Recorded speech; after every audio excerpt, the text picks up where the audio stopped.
Assalamualaikum warahmatullahi wabarakatuh. Alhamdulillah pagi hari ini kita bertemu lagi dalam pembelajaran bahasa Indonesia.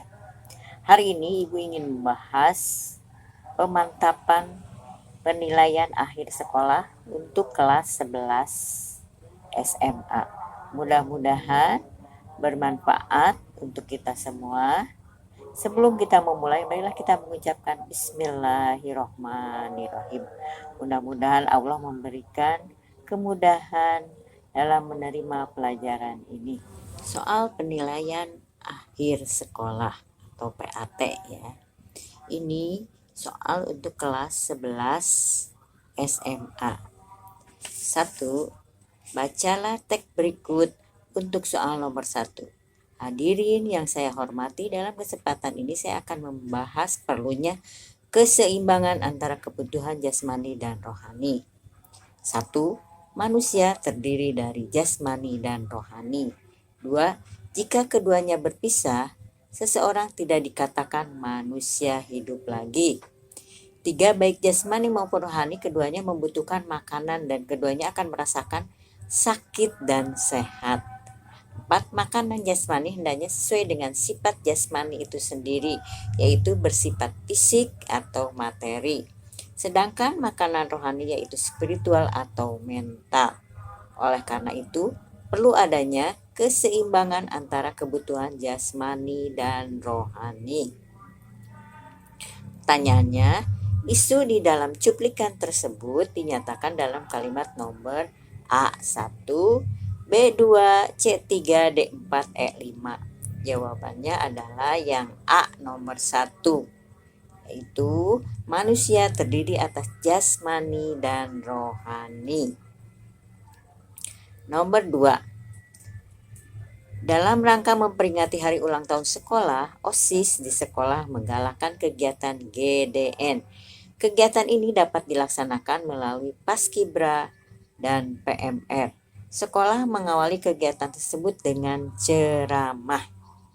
Kalimat pembuka ceramah yang paling sesuai dengan ilustrasi tersebut adalah A.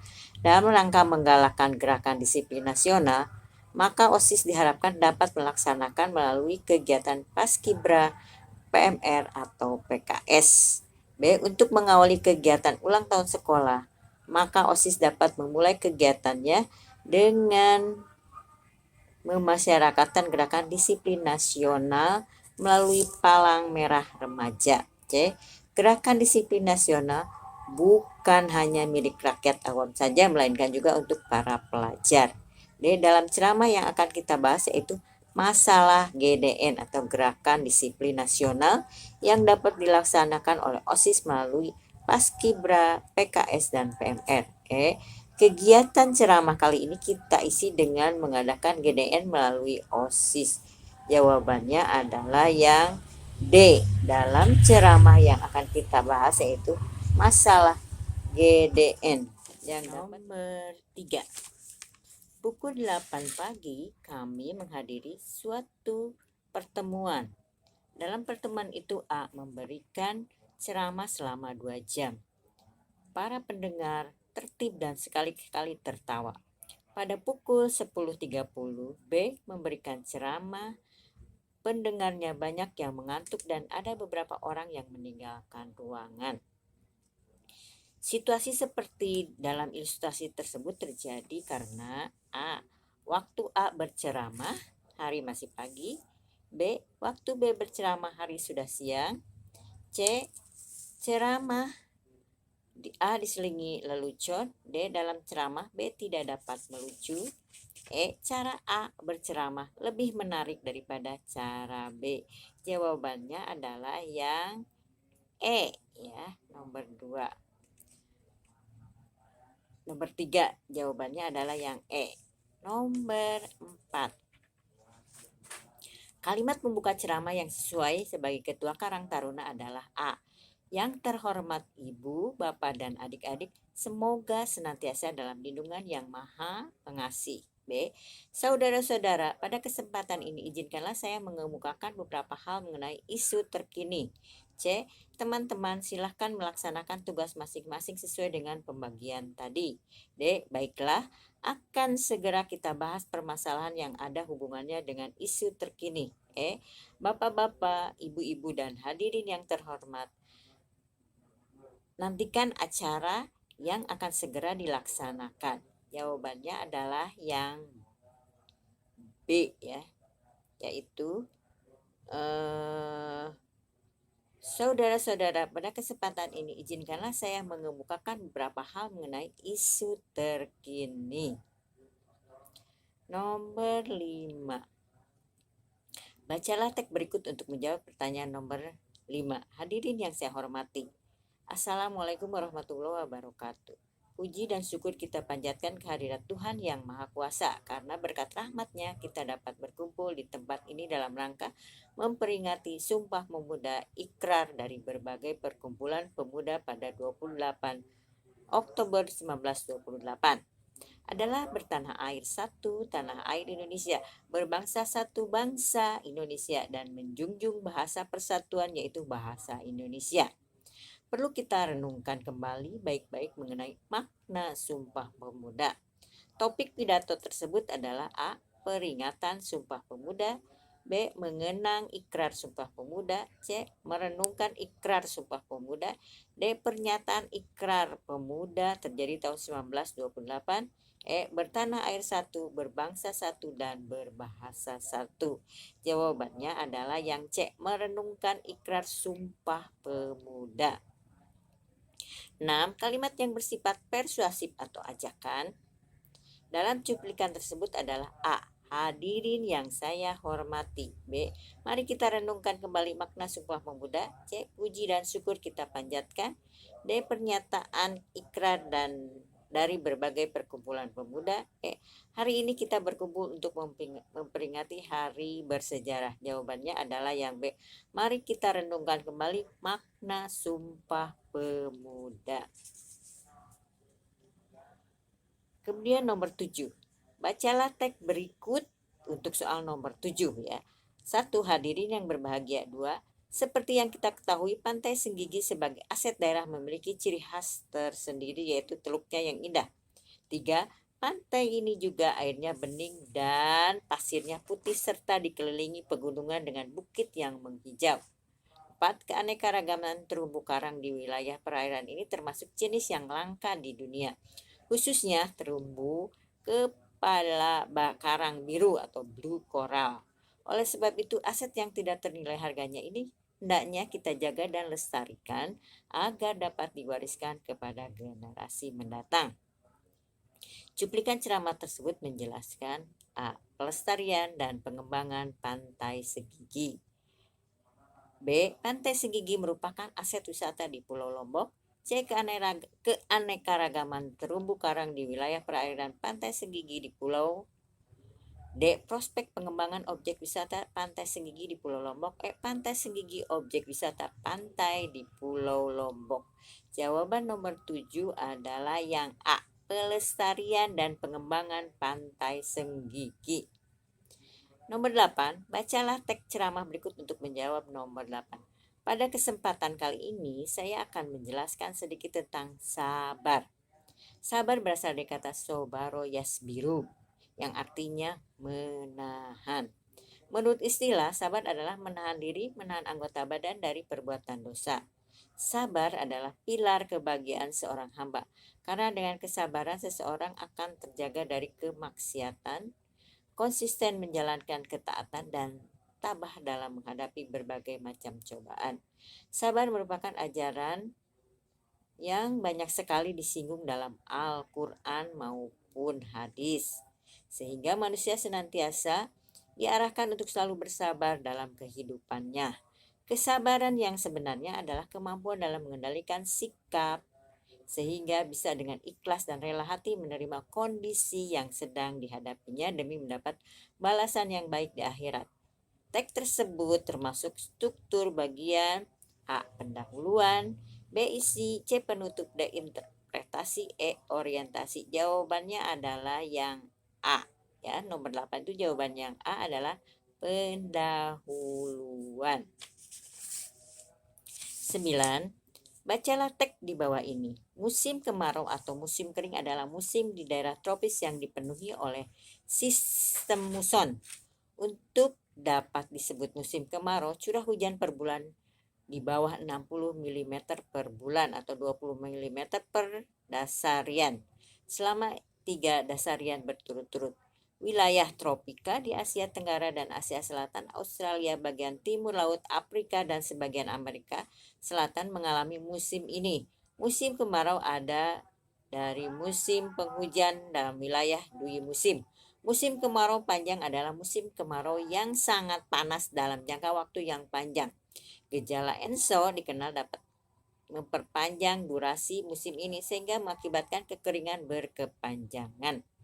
Paragraf tersebut merupakan bagian dari struktur teks eksplanasi yang merupakan bagian A. Pernyataan umum, B. Deretan penjelas, C. Interpretasi, D. Tesis, E. Orientasi.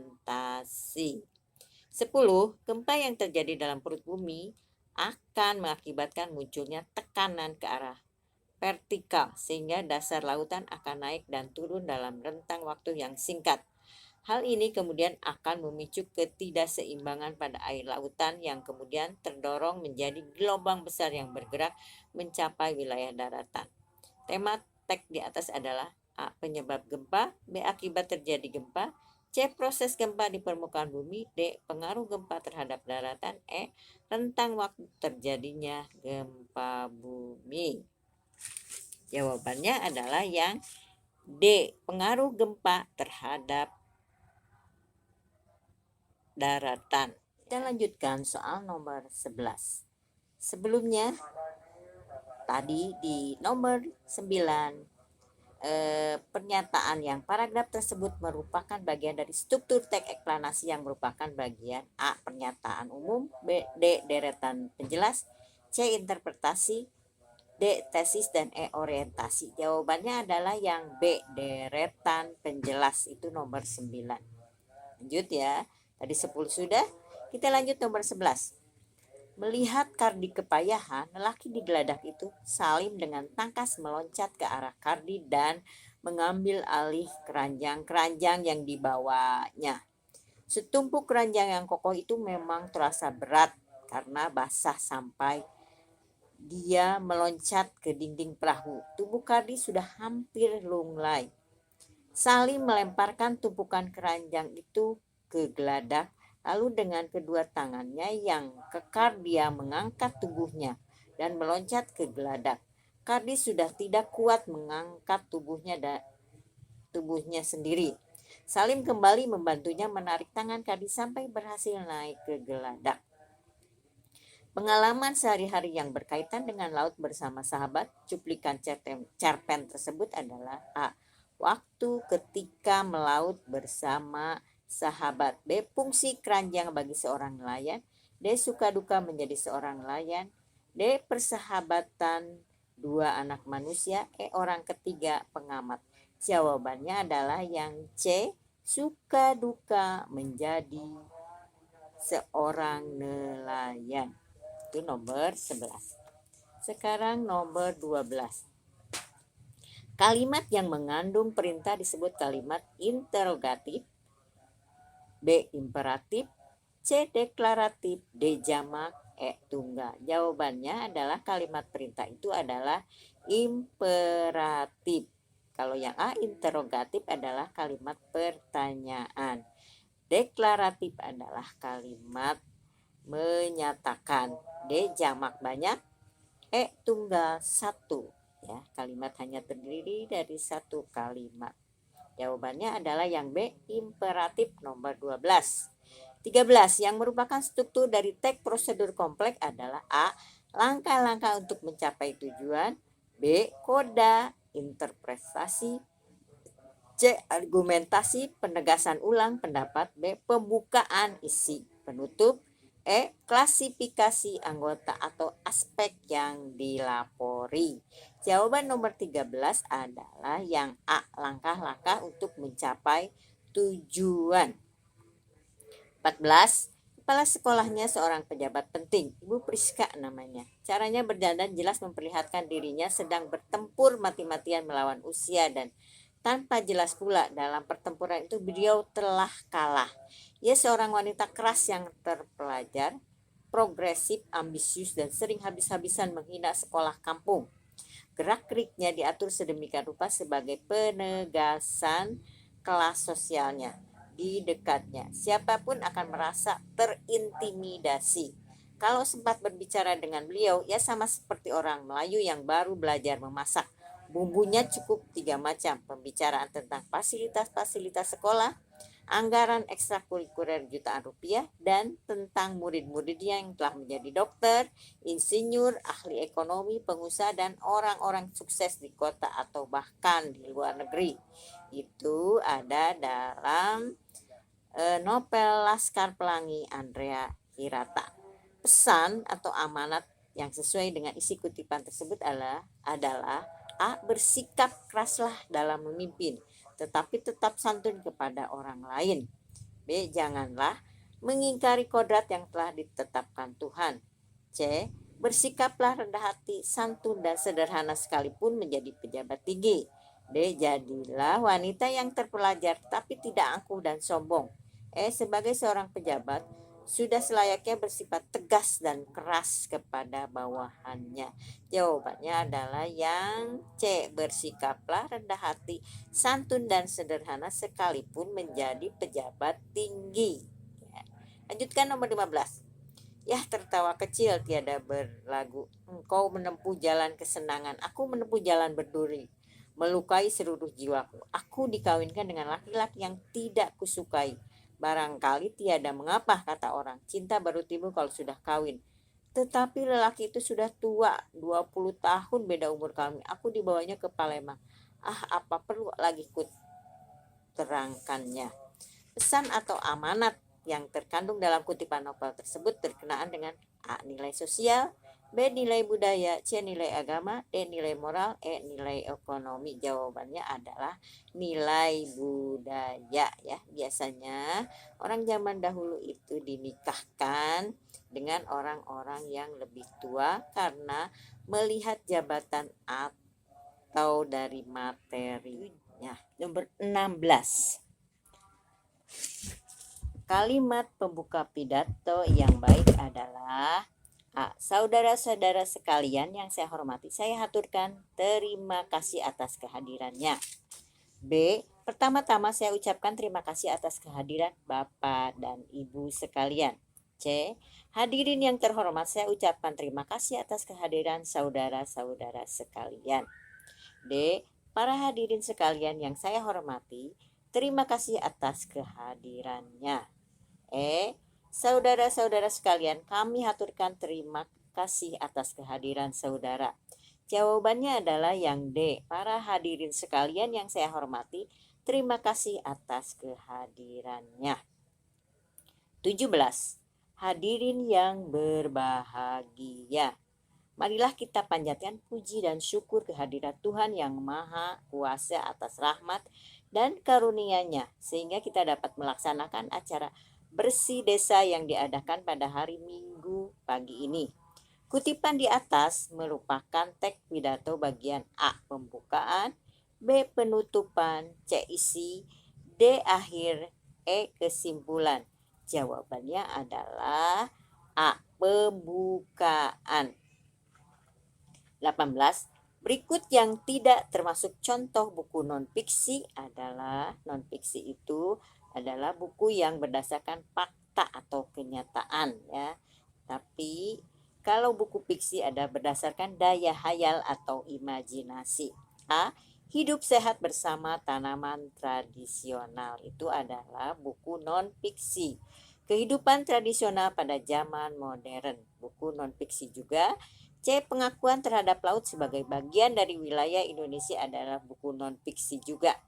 E. Manusia dan lelaki tua, itu adalah buku fiksi, jadi karangan seseorang ya, Tolstoy itulah pengarangnya. Kemudian manusia-manusia sehat yang sakit, itu adalah buku non fiksi juga. Jadi jawabannya yang buku fiksi adalah yang D ya, manusia dan lelaki tua. 19. Mariana Katopo pernah menulis cerita-cerita dongeng dalam bahasa Belanda ketika ia masih kecil.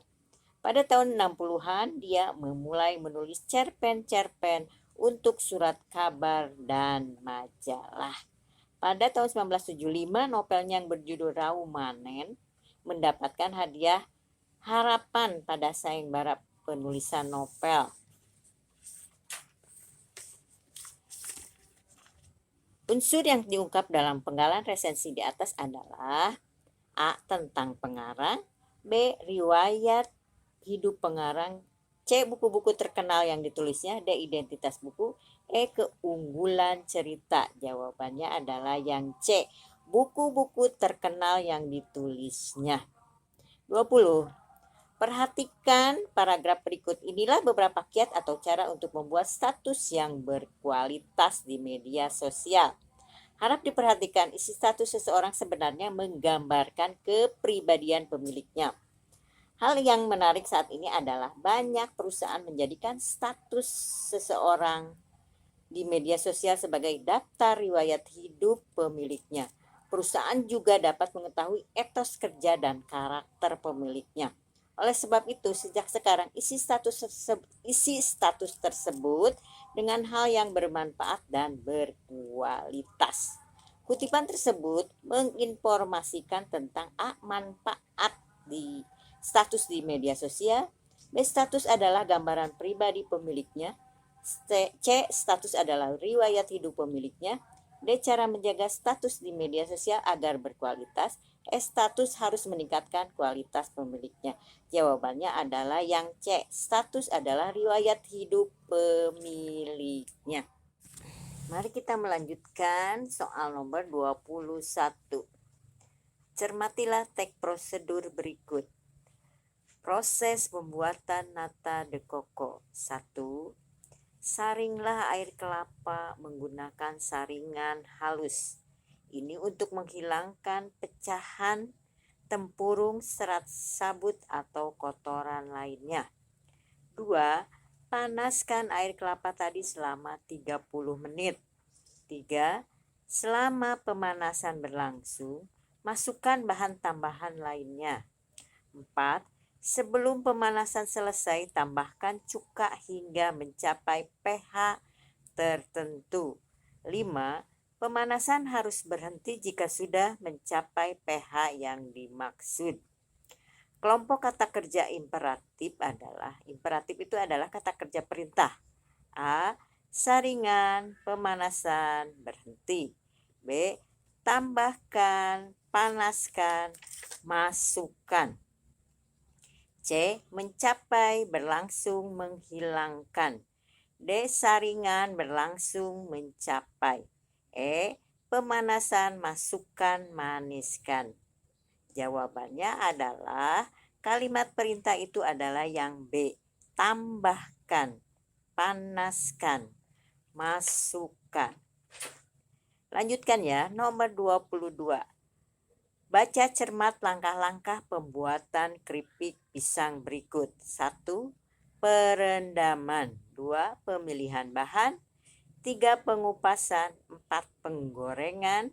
5. Peranjangan atau pemotongan. Urutan langkah yang tepat adalah A. 1, 2, 3, 5, 4. B.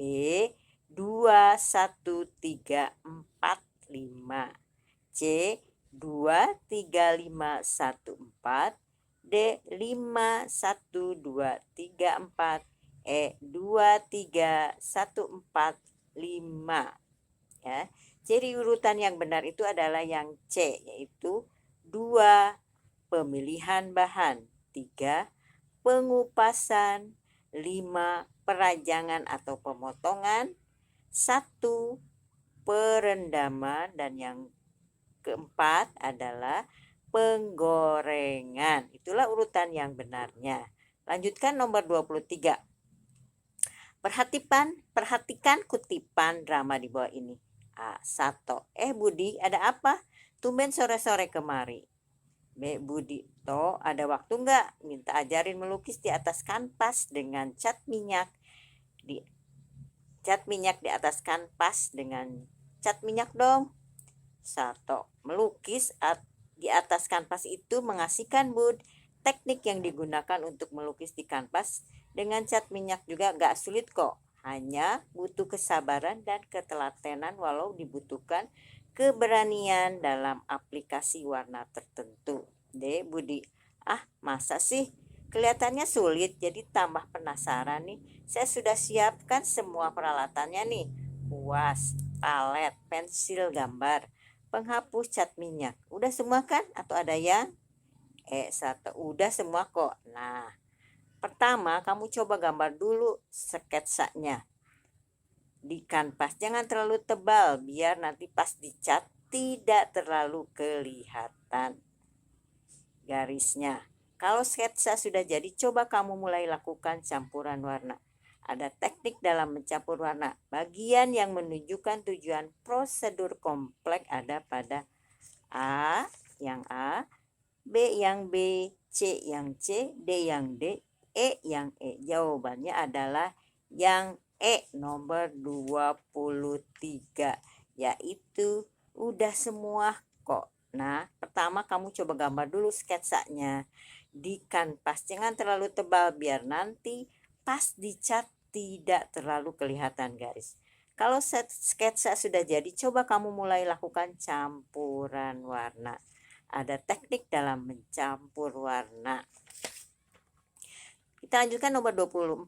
Kalimat yang mengandung perintah dalam teks prosedur adalah kalimat A. Imperatif, B. Interogatif, C. Baku, D. Tanya, E. Kesatu. Jawabannya adalah yang A. Imperatif. 25. Cermatilah teks berikut. Batang pisang dikerat cukup dalam. Kemudian batang pisang dirobohkan pelan-pelan. Caranya salah satu pelepah daunnya ditarik sampai hampir roboh. Tandanya pisang jangan sampai membentur tanah agar tidak rusak. Sebelum tandan dekat ke tanah, ujung tandan dipegang dengan tangan atau disangga dengan alat yang telah disediakan. Kutipan tersebut merupakan bagian dari A. Cara memanen buah pisang, B. Cara memanfaatkan buah pisang, C. Tanda-tanda buah pisang siap panen, D. Buah pisang sebagai bahan keripik pisang, E. Manfaat buah pisang selain sebagai buah meja. Jawabannya adalah yang A. Cara memanen buah pisang. Jadi tadi disebutkan tahapan-tahapan untuk memanen buah pisang.